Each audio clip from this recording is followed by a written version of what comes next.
একবার এক গ্রামে রশিদ নামে একজন মিস্ত্রি ছিল। সে খুব অলস এবং তার কাজকর্মে অমনোযোগী ছিল।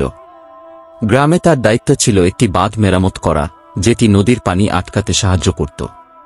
একদিন গ্রামের প্রবীণ ব্যক্তি তাকে ডেকে বললেন, রশিদ, বাঁধের কিছু অংশে ফাটল দেখা দিয়েছে।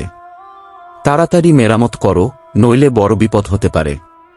রশিদ বলল, কাল করব, আজ একটু বিশ্রাম করি। পরের দিনও সে একই কথা বলল এবং কাজ শুরু করল না। কিছুদিন পর এক রাতে প্রবল বৃষ্টি হল। ফাটল বড় হয়ে গেল এবং বাঁধ ভেঙে নদীর পানি গ্রামে ঢুকে পড়ল।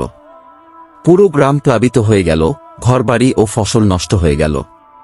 রশিদ তখন অনুশোচনা করতে লাগল, কিন্তু কিছুই করার ছিল না। তার অলসতার কারণে পুরো গ্রাম ক্ষতিগ্রস্ত হল।